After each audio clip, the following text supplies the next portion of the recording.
Araceli Damián. Bueno, como vemos, solamente es pura retórica en términos de transparencia y sanciones de los diputados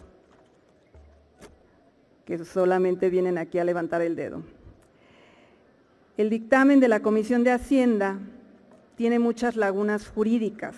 Es evidente que fue hecho sin un análisis minucioso de sus consecuencias.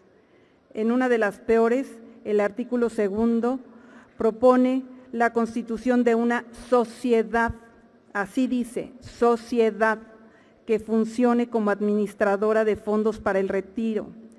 Y luego dice que funcionará como entidad paraestatal, de conformidad con lo dispuesto en la Ley Orgánica de la Administración Pública Federal. Por un lado, preocupa que se maneje el término sociedad, porque no sabemos a ciencia cierta a qué se refiere este término, ni quiénes son los posibles socios. Por otra parte, se menciona que esta sociedad funcionará como entidad paraestatal, pero en ningún momento queda claro de qué tipo de paraestatal estamos hablando.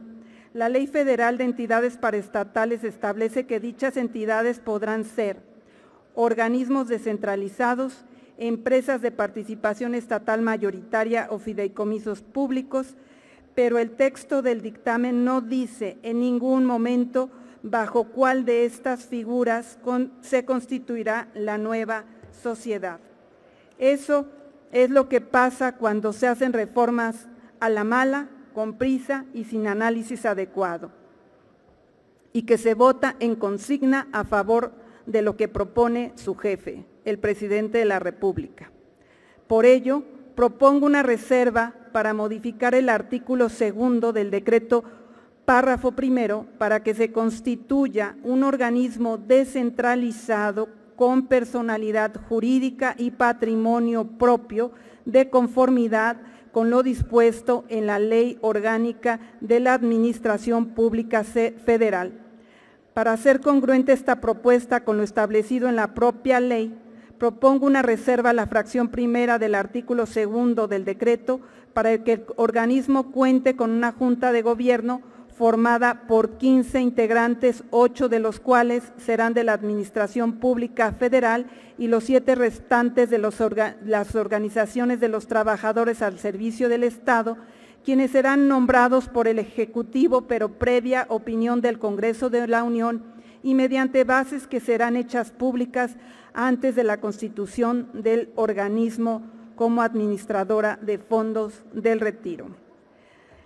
En lo referente al artículo 2 del decreto fracción séptima, párrafo 3, el PRI y el PAN han argumentado que se reinvertirán los remanentes de operación. Esto resulta, sin embargo, una facultad discrecional del Consejo de Administración del híbrido que crea como empresa y al que denominan sociedad. La reserva que propongo es esencial para que sí se reinvierta la totalidad de los remanentes de operación, tal y como actualmente sucede con las cuentas individuales de los trabajadores.